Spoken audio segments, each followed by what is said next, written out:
Oke, monggo. Selamat malam, Mas Sony. Selamat malam, selamat siang. Oh ya, Indonesia Ya, siang. Sekarang jam ya. 11 kurang 10. Di Amerika jam berapa nih, Mas Son? Sekarang jam 11 lebih 52 malam, hari Rabu. Oh, persis. Di sini sudah hari Kamis. Baik, Mas Sony, matur nuwun mau kemudian berbagi pada channel YouTube saya di Beranda Trisa. Ini channel YouTube memang isinya adalah untuk edukasi pada teman-teman yang belajar tentang bisnis begitu, entrepreneurship, small business dan sebagainya.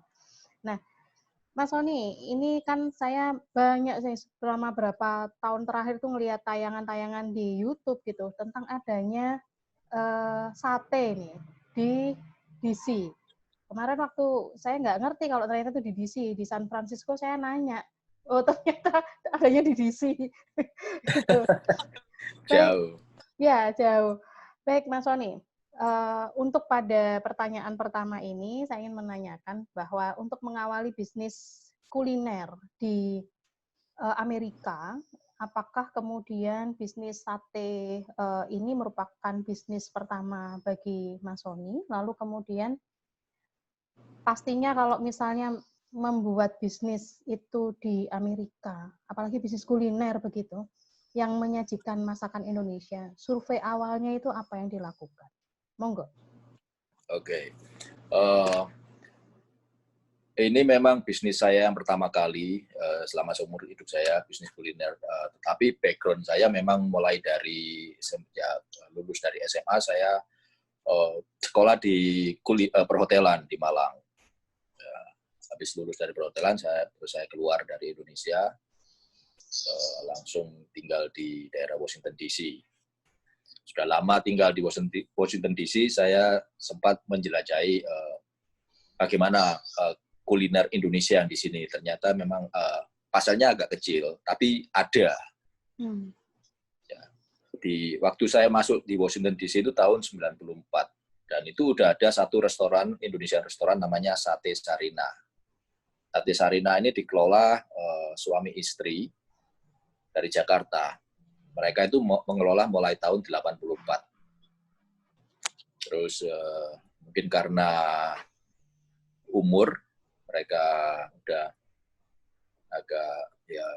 agak lumayan tua, mungkin mereka mau istirahat ya. Terus bisnisnya itu dijual. Bisnisnya dijual itu berarti bukan menjual propertinya, cuman mereka itu menjual ketenaran namanya, resep-resepnya, dan barang-barang yang ada di dalam restorannya, tapi bukan properti restorannya. Ya, saya yang waktu itu saya tertarik untuk membeli bisnisnya karena memang sesuai dengan bidang saya, kuliner. Waktu saya pertama kali mengambil alih ya memang agak sedikit perjuangan ya, karena ya peraturan-peraturan yang berada di Amerika itu jauh berbeda dengan apa yang di Indonesia, terutama mengenai kalau di kuliner pasti mengenai makanan. Jadi yang pertama saya harus sekolah lagi di sini yang harus memenuhi peraturan-peraturan kesehatan yang setara dengan di Amerika.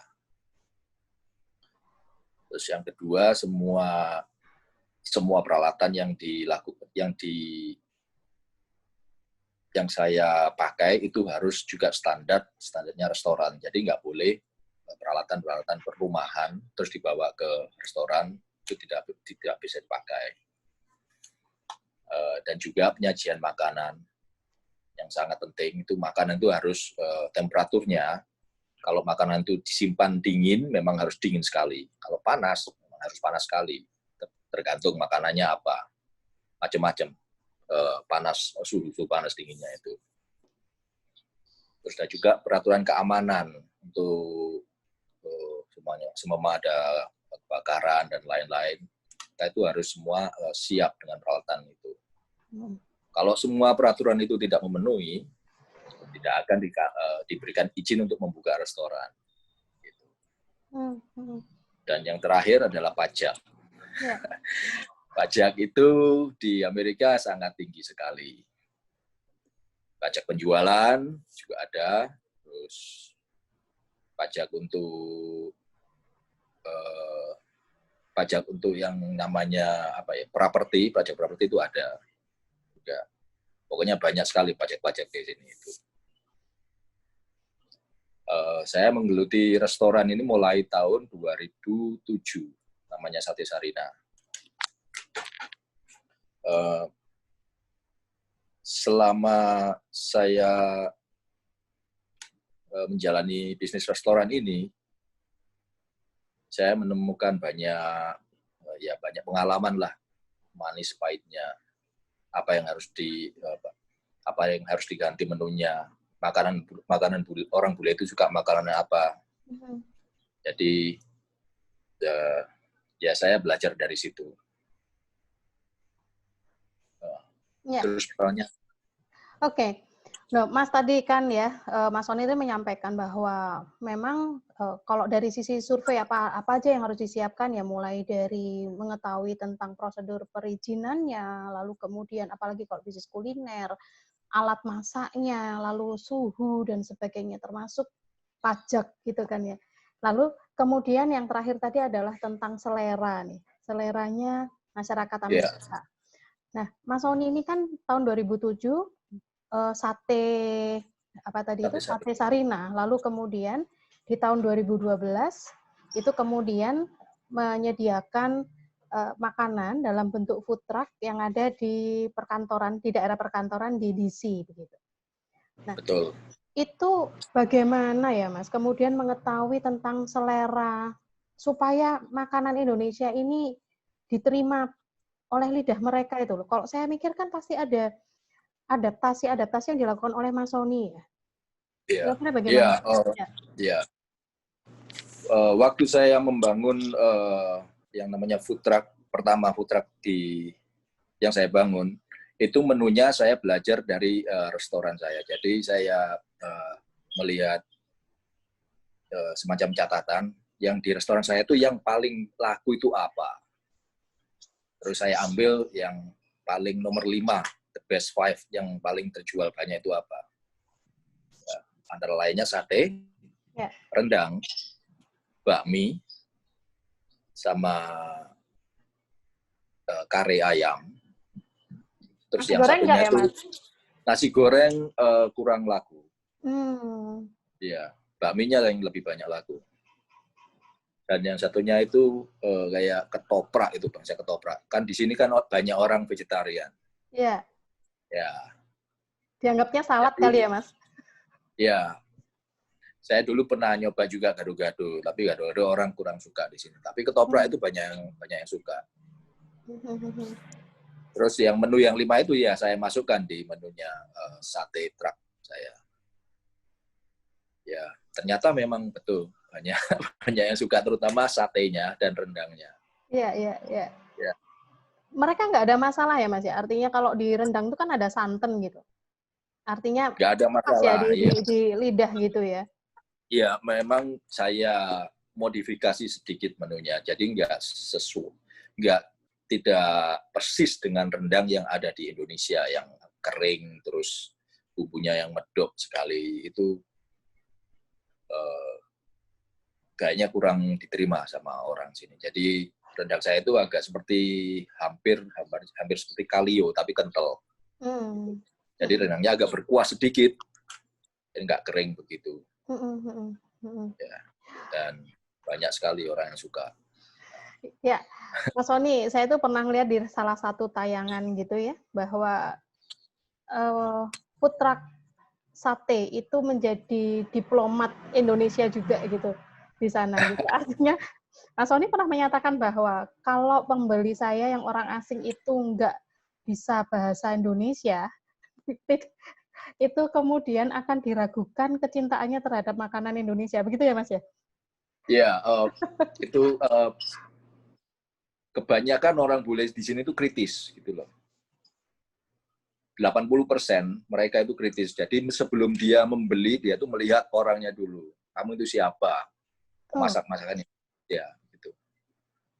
Jadi saya sengaja setiap truk saya itu ada seenggaknya 1 orang Indonesia. Jadi kalau sewaktu-waktu mereka itu ada tanya, bisa bertanya dengan pakai bahasa Indonesia, jadi bisa jawab. Mungkin adik-adik di Indonesia terkejut kalau saya bilang di Amerika itu banyak sekali orang yang pintar bahasa Indonesia. Di Washington DC terutama. Yeah. Ya, setiap hari itu saya bisa ketemu seenggaknya 2 atau 3 orang setiap hari yang bisa bahasa Indonesia. Dan juga ada yang bisa pinter bahasa Kromo Inggil, bahasa Jawa. Sampai segitunya ya, Mas? Wow, saya itu sampai kalah. Kromo Inggilnya. Ke Jawa, darah Jawanya Mas Sony diragukan habis itu jangan. Lah dia itu bapak-bapak udah pakai jas, orang bule total. Kromo Inggil. Ya kan saya orang Jawa Timur kan jarang baru Kromo Inggil. Iya, iya. Itu beliau pakai bahasa kayak Jawa Tengah, orang keraton gitu. Jawanya halus banget gitu ya, malah justru Halus ketika sekali. order. Ya Kromo Inggil yang kayak kita ngomong ke orang tua itu bagaimana? Ya begitu, halus sekali. Nyuwun ngapunten Mas, ya. Begitu. Orang bule ada. Iya. Oke. Mas Sony, untuk yang berikutnya adalah saya masih belum puas nih nanya ya tentang perizinan atau kemudian hal yang terkait dengan ya artinya bagaimana suatu usaha yang seperti food truck itu dibolehin nih apa aja perizinannya. Mungkin kalau di Indonesia orang akan gampang aja ketika kemudian membuka tenda, setelah itu kemudian malam mereka jualan, menjelang pagi mereka keluar dengan meninggalkan banyak sampah misalnya, atau sampahnya di situ gitu. Kalau di sana gimana nih Mas? Kalau di DC bagaimana? Kalau untuk food truck yang saya jalanin yang di Washington DC itu perizinannya yang nomor 1 adalah truknya tidak boleh panjang-panjang. Jadi ada ukurannya. Kalau di sini di Washington DC itu truknya panjangnya nggak boleh melebihi 18,5 kaki kalau meter atau ukuran kayak. Pokoknya ukurannya harus segitu. Kalau lebih dari itu nggak boleh jualan. Terus yang kedua, saya harus kayak background check itu loh. Kayak kita harus ke kantor polisi. Jadi ada surat kelakuan baik. Harus mendapatkan itu. Terus lagi kita harus lulus ujian mengenai menghandle makanan bagaimana.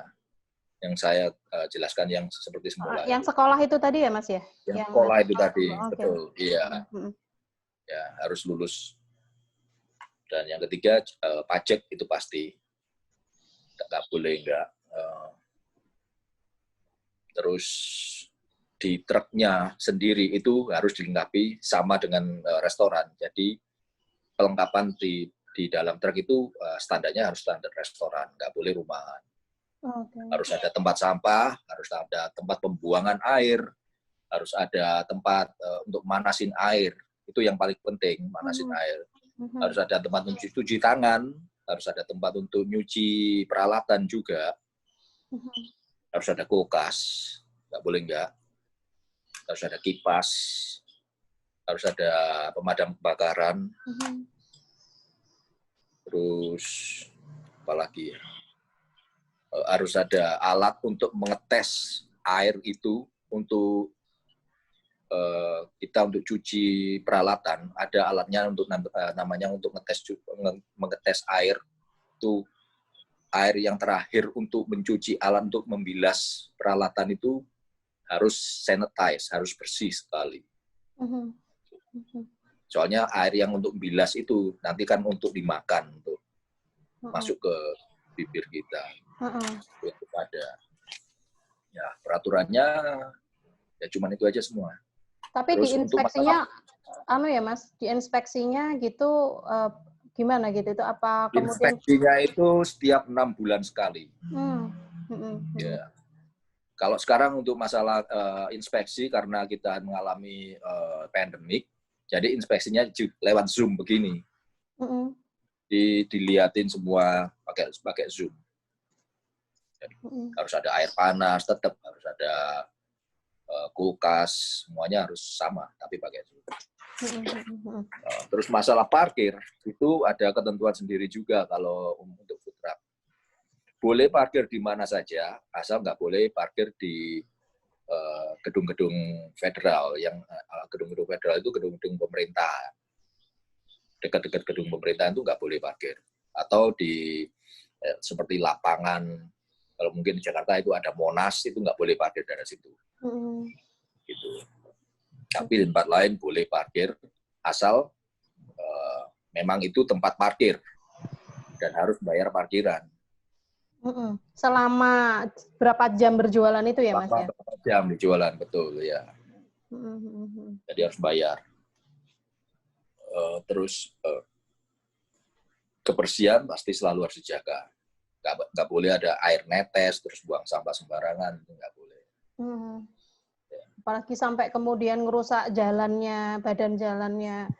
Di Nggak mana boleh. itu nggak boleh ya? Oke. Nggak boleh. Ya, Mas. Dan harus punya generator untuk nyalakan kulkas, nyalakan listrik. Di truk itu harus ada generatornya juga. Jadi kita punya listrik, punya kekuatan. Ya.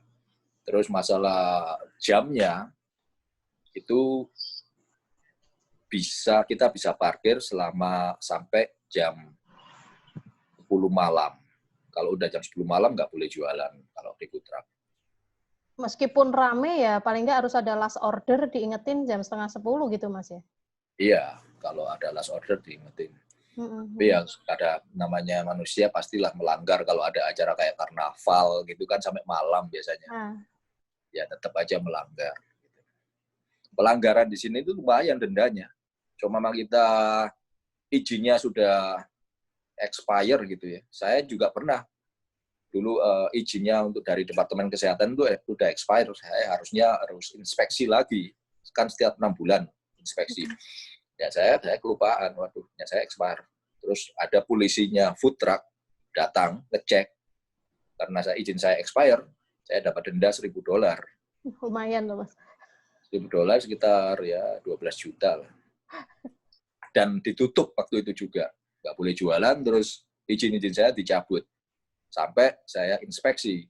Kalau inspeksinya sudah lulus, izinnya dikembalikan lagi dan saya bisa jualan lagi. Sama juga ini ya, apa namanya, baleni awal gitu ya, Mas ya? Cuman ya harus nunggu. Oke. Baik, Mas Sony, tadi terkait dengan tenaga kerja gitu kan, tadi saya mendengar Mas Sony ada yang orang Indonesia. Iya. Ya, orang Indonesia. Sejauh mana sih Mas Sony kemudian merekrut mereka? Apakah memang mereka harus berlatar belakang kuliner juga? Atau kemudian Mas Sony ngajari gitu ya di sana? Dan itu memang khusus Mas Sony memang mencarinya itu khusus orang Indonesia yang dibawa ke sana gitu? Saya tidak mencari orang Indonesia yang dari Indonesia. Jadi saya mencari orang Indonesia yang berada di sini. Dan saya lebih bercenderung yang orang yang suka kuliner atau yang memang background-nya orang yang suka masak atau yang pernah kerja di restoran.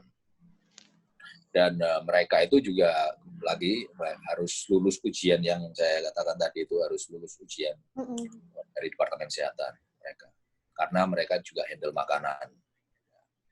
Orang Indonesia di sini itu nggak seberapa banyak, mungkin ada sekitar 8.000 orang di sekitar daerah Washington DC, Virginia, dan Maryland. Itu sekitar 8.000, 9.000 orangan lah. Jadi nggak sebanyak yang di Los Angeles. Kalau di Los Angeles kan di mana-mana orang Indonesia banyak sekali. Gitu, okay. Jadi ya untuk tenaga kerja lainnya, ya saya ngambil kebanyakan orang Meksiko. Nah, orang Meksiko itu gimana ya, lebih suka bekerja keras dan gampang lah diambil, gampang diarahkan juga. Karena kalau orang Amerika sendiri itu yang pertama biayanya dia pasti minta gajinya lebih mahal.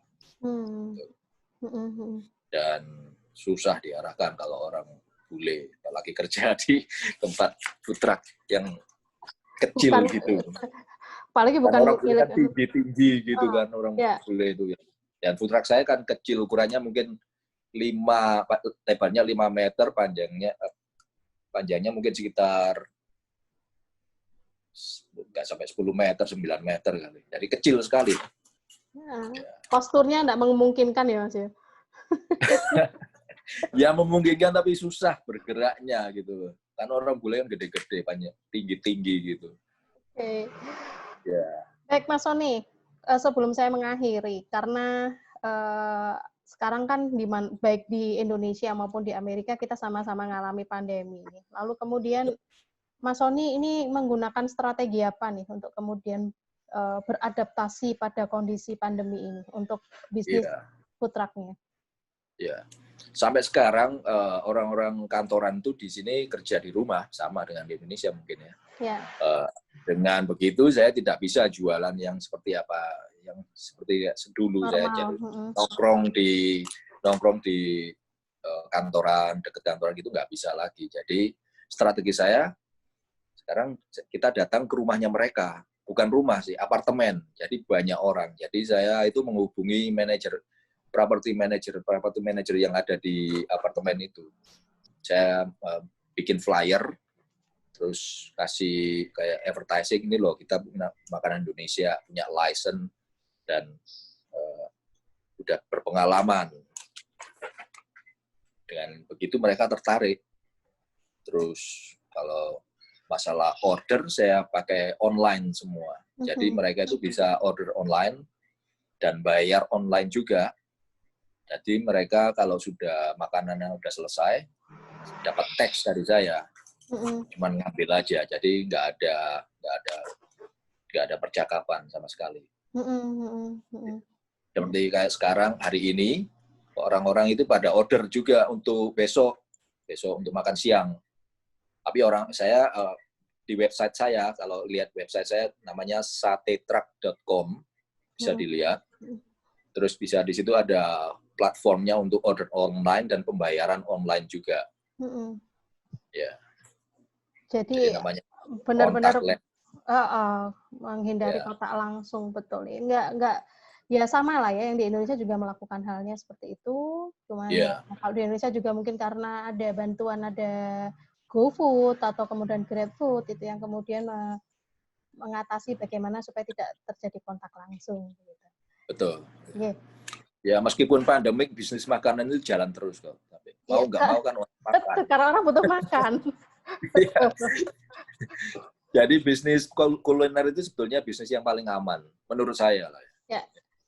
Jarang untuk gagal itu jarang sekali kemungkinannya. Kecuali memang ya makanannya agak kurang. Gagal itu kadang yang jelas di manajemennya gitu Mas ya, cara mengelola. Di manajemennya, ya. Kebanyakan kalau di sini di manajemennya. Jadi pertama itu orang itu mungkin terkejut ya, mau buka bisnis pertama harus beli ini, beli itu, beli ini, terus akhirnya uangnya udah habis. Pertama. Ya. Untuk selanjutnya padahal banyak kebutuhannya. Betul, betul. Iya.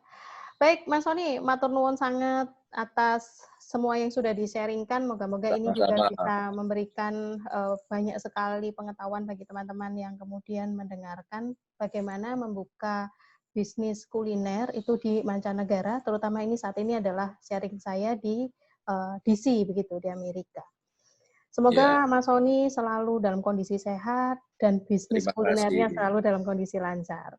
Amin. Terima kasih. Semoga saudara-saudara saya di Indonesia juga sehat-sehat selalu. Amin. Amin. Terima kasih Mas Sony. Selamat malam. Selamat siang. Terima kasih.